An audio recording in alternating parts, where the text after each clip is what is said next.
Hello everyone, I am Divas Dwivedi and I welcome you all to today current affairs MCQ class where we will not only solve the high quality MCQs, even we will also discuss all exam relevant topic that has been discussed in today newspaper.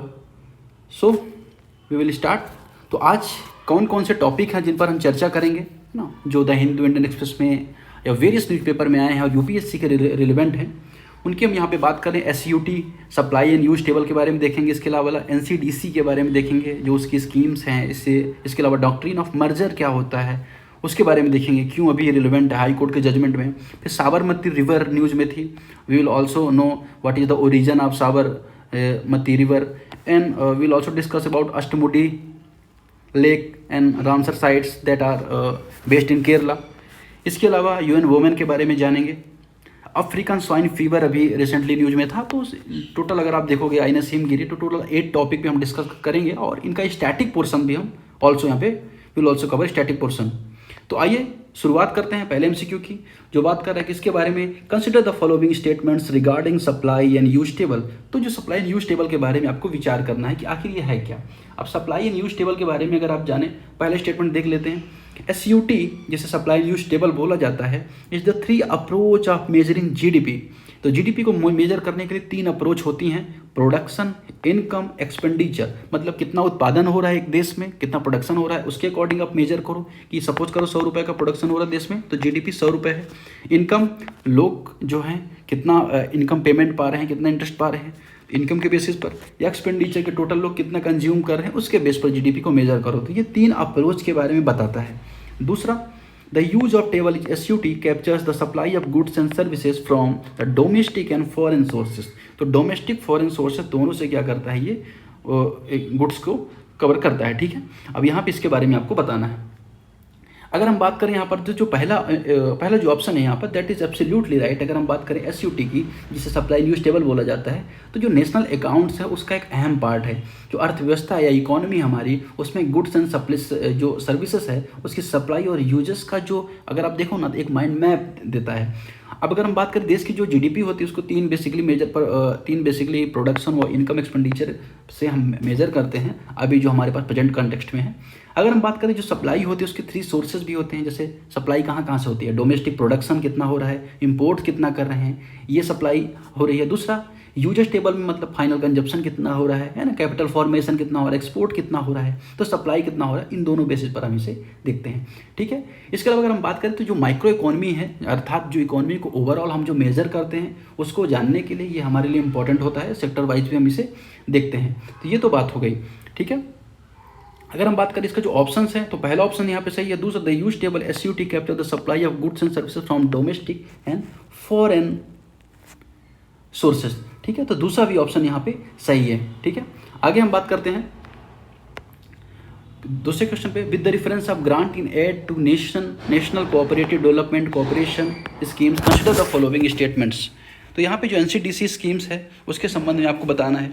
NCDC एक तरह का अगर हम बात करें यहाँ पे central sector scheme है with totally outlay of 2000 crore for 4 year starting from financial year 2025-26। 2025-26 में से शुरू किया गया है।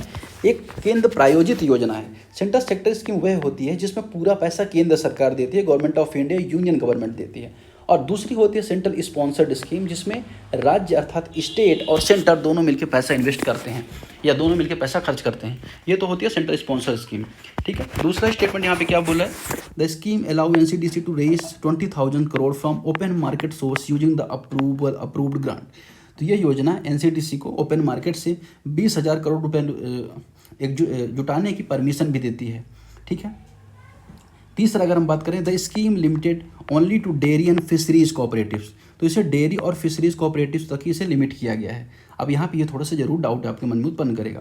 तो अगर हम बात करें यहाँ पर, तो पहला स्टेटमेंट यहाँ पे एकदम करेक्ट है। अगर हम बात करें तो ये जो स्कीम है जिसको 2000 करोड़ रुपए के साथ शुरू किया गया है 2025-26 में, ये बात यहाँ पे सही है। दूसरा स्टेटमेंट भी यहाँ पे सही है कि मार्केट से वो 20,000 करोड़ रुपए अप्रूवल ले सकते हैं। लेकिन अगर हम बात करें तीसरे स्टेटमेंट की, तीसरा स्टेटमेंट यहाँ पे इनकरेक्ट है। क्योंकि अगर हम बात करें इसे डेयरी और फिशरीज सेक्टर पर ही सिर्फ फोकस नहीं किया गया है, अदर सेक्टर पर भी इसे, अगर हम बात करें जो अन्य सहकारी क्षेत्र कोऑपरेटिव सेक्टर्स हैं उन पर भी ये क्या कर सकती है, सुविधा प्रदान कर सकती है। ठीक है, तो तीसरा स्टेटमेंट यहाँ पे इनकरेक्ट हो जाएगा और पहला स्टेटमेंट यहाँ पे करेक्ट हो जाएगा। अगर हम बात करें पहले क्वेश्चन की, थोड़ा सा यहाँ पे एक चीज़ रह गई है। पहले क्वेश्चन में अगर हम बात करें तो ये विदेशी सोर्सों से जो सेवाएं और इसकी आपूर्ति होती है उसको मेजर नहीं करता है। ठीक है, तो दूसरा ऑप्शन यहाँ पे गलत हो जाएगा, वो मिस हो गया, दैट इज मिस्ड। पहला ऑप्शन यहाँ पे करेक्ट है। यहाँ पे एससीक्यू जो इंटीग्रेट करता है 3 अप्रोच को जो जीडीपी को मेजर करते हैं। तीसरे एमसीक्यू पे आते हैं, हम बात करते हैं तीसरा एमसीक्यू किसके बारे में, consider the following statements regarding the doctrine of merger. अब डॉक्ट्रिन ऑफ मर्जर क्या होता है, देखो आपको पता है कि भारत में 3 टियर जुडिशियल स्ट्रक्चर है ना, लोअर कोर्ट होती है, इसके अलावा हाई कोर्ट, तीसरा सुप्रीम कोर्ट होती है। ठीक है, अगर हम बात करें 3 बेसिकली कोर्ट का सिस्टम आपको देखने को मिलता है। तो जब कोई हायर कोर्ट कोई डिसीजन सुनाती है ना, तो जो नीचे के कोर्ट हैं उनके जो डिसीजन ओवरलैप हो जाते हैं, अगर हम एक तरह से बात करें तो उसके आदेश के नीचे सारी चीज़ें उसके आदेश में आ जाती हैं। तो हाई कोर्ट अगर कोई डिसीजन देती है तो लोअर कोर्ट के सारे डिसीजन ओवरलैप हो जाएंगे, मर्ज हो जाएंगे उसके डिसीजन के नीचे। सुप्रीम कोर्ट देती है तो हाई कोर्ट के सारे डिसीजन मर्ज हो जाएंगे। तो मतलब क्या है कि उसके डिसीजन के नीचे सारे जो भी उस मामले संबंधी निर्णय हैं उसके कानून उस डिसीजन के बेंचमार्क के बेसिस पर लागू होंगे। ये चीज़ यहाँ पे क्या कहता है, डॉक्ट्रिन ऑफ मर्जर यहाँ पे बताता है। ठीक है, अब अगर हम बात करें कोई स्टैचुरी लॉ नहीं है कि चलो कोई पार्लियामेंट ने लॉ बनाया, स्टेट गवर्नमेंट ने लॉ बनाया, ऐसा कुछ भी नहीं है। ये सिर्फ बात होती है किसमें, जो अपर कोर्ट है वो क्या डिसीजन दे रही है। ठीक है, वो एक तरह का बेंचमार्क भी हो जाता है लोअर कोर्ट्स के लिए। अब बात करते हैं एमसीक्यूज की। The doctrine of merger based on statutory law, तो ये तो यहीं पे गलत हो जाता है। मैंने आपको बताया यहाँ पे कि स्टैचुरी लॉ पे किसी बेस नहीं है, कॉन्स्टिट्यूशन में कोई प्रोविजन नहीं है इसका। दूसरा, it implies that once an appellate court give a verdict the lower court order loses its independence existence. तो यहाँ पे दूसरा स्टेटमेंट यहाँ पे करेक्ट हो जाता है कि जब एक बार अपर कोर्ट कोई डिसीजन दे देगी उस मामले में तो उसके नीचे वो सारे डिसीजन उसको एक कानून की तरह ही फॉलो करने पड़ेंगे लोअर कोर्ट्स को। तीसरा, the doctrine of merger apply uniformly in all cases regardless of nature of jurisdiction और कंटेंट। अगर हम बात करें डॉक्ट्रिन ऑफ मर्जर सभी मामलों में लागू हो जाएगी, है ना, चाहे कोई मामला हो, तो ऐसा नहीं है, ये कुछ सेगमेंट्स में ही लागू होगी, सभी मामलों में ऑटोमेटिकली लागू नहीं होगी। ये जुडिशियल अगर हम बात करें ना, तो एक विवेक है हमारा, उस विवेक पर निर्भर करता है जुडिशरी के। तो तीसरा भी स्टेटमेंट करेक्ट इनकरेक्ट है, पहला भी स्टेटमेंट इनकरेक्ट है, only 2 statement is correct, only first statement. ठीक है, आगे हम बात करेंगे, सॉरी ओनली सेकंड स्टेटमेंट। अगला एमसीक्यू किस बारे में बात कर रहा है, यहाँ पे इसी के बारे में, डॉक्ट्रिन ऑफ मर्जर के बारे में ही है। तो डॉक्ट्रिन ऑफ मर्जर के बारे में है तो कुछ स्टेटमेंट्स हैं जिसको हम देख लेते हैं, तो आपको अगर एमसीक्यू बनता है तो आप उसे आसानी से टैकल कर पाएंगे एग्जाम में। The doctrine of merger statutory doctrine, ये तो गलत ही हो जाती है, जो सीसीपी में है ये गलत है। दूसरा, it states there when a supreme court decide an appeal और revision that order of the lower court merge with the superior court's order. तो ये जैसा कि आपको इतना तो समझ में आ गया होगा कि जैसे ही हायर कोर्ट कोई डिसीजन देता है तो उसी के नीचे सारे डिसीजन आ जाते हैं। तीसरा, the doctrine applies universally to all type of decisions regardless of jurisdiction और सब्जेक्ट मैटर। यह सिद्धांत सभी प्रकार के निर्णयों में सार्वभौमिक रूप से लागू होता है, ऐसा नहीं है, ये केस पर केस या विवेक पर डिपेंड करता है। तीसरा, एक और मामला आप जान लीजिए कि अगर कोई डिसीजन पहले दिया गया है तो उसको ये बाद में वो नहीं करेगा, ये ख़त्म नहीं करेगा, उसको नल एंड वाइड नहीं करेगा, आगे के लिए चीज़ें लागू हो जाती हैं। तो ये थोड़ा सा इंपॉर्टेंट है, इस बात को आप याद रखिएगा। नेक्स्ट क्वेश्चन बात करें, with the reference of Sabarmati river following statements आपको बताने हैं। अगर हम बात करें यहाँ पे साबरमती रिवर के बारे में, तो साबरमती रिवर निकलती कहाँ से, अरावली हिल से निकलती है। Aravali hills oldest mountains range of India. ठीक है, तो अरावली हिल से निकलती है। इसके अलावा अगर हम बात करें, इसकी लंबाई 371 किलोमीटर के आसपास है। अगर हम बात करें एमसीक्यूज में जो ऑप्शन दिए गए उनके बारे में, it west flowing river that originated Aravali region, that is right, in Rajasthan. दूसरा, the Sabarmati river empties into the bay of Bengal. अब ये भारत का मैप अगर आपने देखा होगा, ठीक है ना, ये भारत का मैप अगर आपने देखा हो, तो जो नदी अगर आप बात मान के चलिए वेस्ट में निकलेगी, वेस्ट से निकलेगी अरावली रीजन, इस रीजन से निकलेगी, तो वो क्यों जाएगी इधर, है ना, बंगाल नहीं जाएगी इधर। ठीक है, विंध्याचल पड़ेगा आपको, सतपुड़ा रेंज भी यहाँ पे पड़ती हैं, है ना। तो जो रिवर्स यहाँ इस रीजन में ओरिजिन होती है वही इधर जाती हैं, तो ये अरब सागर में गिरेगी, ना कि बंगाल की खाड़ी। दूसरा स्टेटमेंट इनकरेक्ट हो जाएगा। तीसरा, वत्रक व हथमती इसकी क्या है, सहायक नदी ट्रिब्यूटरीज हैं, तो ये भी स्टेटमेंट इसका यहाँ पे करेक्ट हो जाएगा। ये जो रिवर्स इनकी सहायक नदी हैं, इसके किनारे साबरमती स्थान बसा है जो महात्मा गांधी जी का आश्रम हुआ करता था। इसके अलावा रिवर फ्रंट्स डेवलपमेंट प्रोजेक्ट भी चल रहा है अहमदाबाद नगर निगम द्वारा साबरमती को लेकर। तो कुछ इंपॉर्टेंट फैक्ट इसके यहाँ पे रहे जो आपने यहाँ पर देखे। तो कौन से स्टेटमेंट यहाँ पे करेक्ट हो जाएगा, 1 और 3। ठीक है। तो दूसरे स्टेटमेंट यहाँ पे इनकरेक्ट हो जाएगा, तो यहाँ पे आपको याद रखना 1 and 3 ओनली। नेक्स्ट क्वेश्चन बात करें with the reference of Ashtamudi lake consider the following statements. तो अष्टमुडी लेक जिसकी लोकेशन केरला में है, एक रामसर साइट है, उसके बारे में यहाँ पे एमसीक्यूज है। It is the second largest lake in the Kerala, has been designated as a Ramsar site in since 2002। तो 2002 में रामसर साइट डिक्लेयर की गई थी, एक ऐसी लेक है, दूसरी सबसे बड़ी लेक केरला की। दैट इज़ राइट स्टेटमेंट और दैट इज़ करेक्ट स्टेटमेंट। दूसरा, the lake drain into the bay of Bengal and is shaped like a crescent moon. यह बंगाल की खाड़ी में गिरती है, क्रिसेंट बनाती है। अब यहाँ पे वही बात हो जाती है कि ये केरला में है, ये बे ऑफ बंगाल में खाड़ी में नहीं गिरती है, ये इस साइड वेस्ट फ्लो में ही है, वेस्ट में है, तो ये उधर गिरने क्यों जाएगी, है ना। तीसरा statement, the lake is historically associated with the ancient port city Quilon note Ibn Battuta. तो इब्न बतूता जिसने एक बुक लिखी है रहला, उसके द्वारा इसको कोट किया गया है एंशिएंट पोर्ट के रूप में। इस लेक को हिस्टोरिकली तब से जाना जाता है। अब ये स्टेटमेंट यहाँ पे है कि इनकरेक्ट है, करेक्ट है, ये आपको बताना है। तो अगर हम बात करें यहाँ पे, तो तीसरे स्टेटमेंट और पहला स्टेटमेंट यहाँ पे करेक्ट हो जाता है, दूसरा बंगाल की खाड़ी की वजह से स्टेटमेंट इनकरेक्ट हो जाता है। तो सी 1 and 3 ओनली इसका करेक्ट होगा।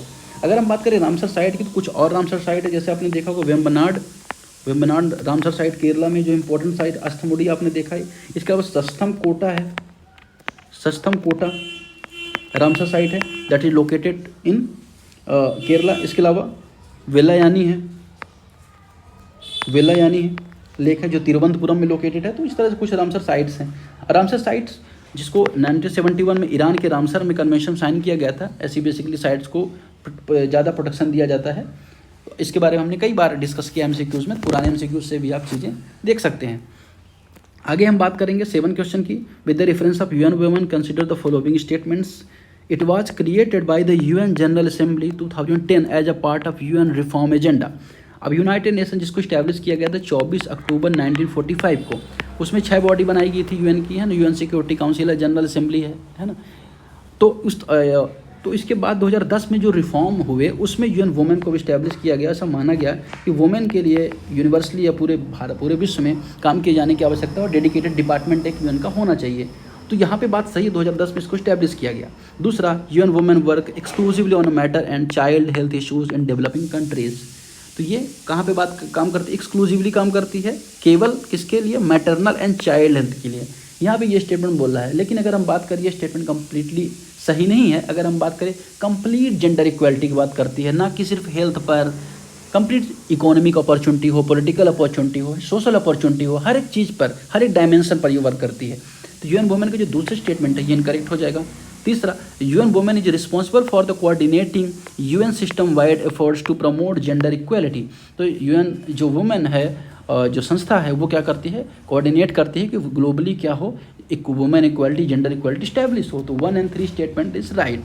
दूसरा स्टेटमेंट यहाँ पे इसका इनकरेक्ट हो जाएगा। ओके, आगे हम बात करते हैं नेक्स्ट क्वेश्चन की। With the reference of African swine fever consider the following statements. African swine fever के बारे में आपको स्टेटमेंट बताना है, कौन सा सही है कौन सा नहीं है। यहाँ पे पहला ऑप्शन है यहाँ पे ASF affects both pigs and humans. ये दोनों को अफेक्ट करता है, पिग को भी और ह्यूमन को भी। दूसरा स्टेटमेंट यहाँ पे ASF has a high mortality rate, has no effective vaccine currently. किसी कोई वैक्सीन करंट में नहीं है, इसके बारे में आपको बताना है। तीसरा, ASF was first reported in India in 2020 in Arunachal Pradesh and Assam. पहली बार इसको 2020 में अरुणाचल प्रदेश असम में रिपोर्ट किया गया था। अब अगर हम बात करें, भी चर्चा में था जिसलिए ये इंपॉर्टेंट हो जाता है। एक ASF की बात करें, अफ्रीकन स्वाइन फीवर एक हाईली कंटेजियस वायरल डिसीज है। ये अफेक्ट करता है डोमेस्टिक एंड विल्ड पिग्स को। तो यहाँ पे मनुष्यों वाला जो ऑप्शन यहाँ पे इनकरेक्ट हो जाएगा, ठीक है। दूसरा, it does not affect human. तो ये आपको यहाँ पे याद रखना है। And is not a zoonotic disease, that is very important. Zoonotic disease जो जानवर से मानव में आ जाता है वो जूनोटिक डिसीज होता है। तो ASF is not a zoonotic disease, ये आपको यहाँ पे याद रखना है, ठीक है। तो इसलिए ये मानव को इफेक्ट नहीं करेगा। पहले एलिमिनेट कर दो, दूसरा तीसरा यहाँ पे दोनों ही यहाँ पे ऑप्शन करेक्ट हैं, ठीक है। आगे हम देखेंगे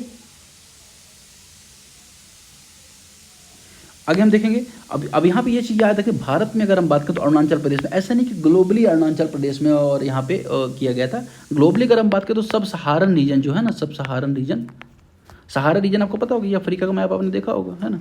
ये वाला रीजन सहारा रीजन कहलाता है। तो इस रीजन में सबसे पहले अगर हम देखें अर्ली 20वीं सेंचुरी में से लोकेट किया गया था या देखा गया था। आगे हम बात करेंगे। और दूसरी ये भी चीज़ आपको याद रखना है कि देखिए अभी इसका क्या कोई प्रिवेंशन है, कोई वैक्सीन अभी इतनी ज़्यादा मात्रा में उपलब्ध नहीं है, ठीक है। और दूसरा यहाँ पे जो हाईली मोर्टेलिटी रेट है ना, ये भी यहाँ पे इनकरेक्ट, हाईली मोर्टेलिटी रेट इसका नहीं है, ठीक है। हाई फीवर है, इससे इम्पैक्ट होता है, लेकिन हाई मोर्टेलिटी रेट इसका भी नहीं बताया गया है। क्वेश्चन नंबर 8 बात कर रहा है, with the reference of INS Himgiri consider the following statements. It is first ship of Nilgiri class project 17 build by garden rich ship builders and engineers Kolkata. तो INS जो नीलगिरी है ये गार्डन शिप बिल्डर्स कोलकाता द्वारा डेवलप की गई है, प्रोजेक्ट 17 का पार्ट है यहाँ पर।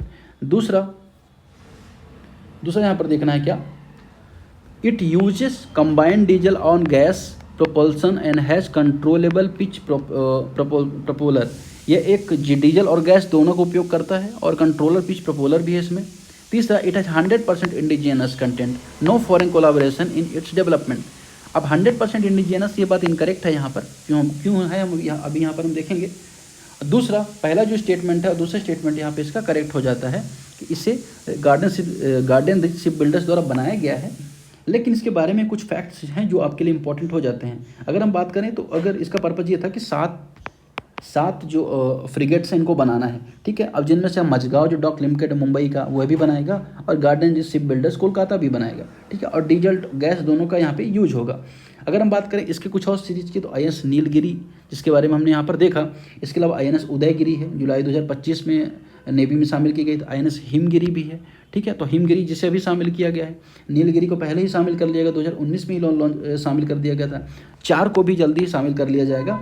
ये यहाँ पे इसका पर्पज़ है। तो एक तरह के 7 को बनाना यहाँ पे पर्पज़ था कि 7 फ्रिगेट्स को बनाना है, ठीक है। ये आपको यहाँ पे याद रखना है। तो इसका क्या सही आंसर हो जाएगा, तीसरा अगर आप एलिमिनेट करते हो तो यहाँ पे सही आंसर क्या हो जाएगा, 1 और 2 इसका यहाँ पे करेक्ट ऑप्शन हो जाएगा, ठीक है। तो आज के डिस्कशन फिलहाल इतना ही है। थोड़ा सा स्टार्टिंग में चीज़ें यहाँ पे थोड़ा सा मिस हो गई थी, तो आप इसको ध्यान रखिएगा कि इसका सही आंसर क्या हो जाएगा, 1 ओनली हो जाएगा, ठीक है। दूसरा ऑप्शन यहाँ पे इनका इनकरेक्ट है, ठीक है।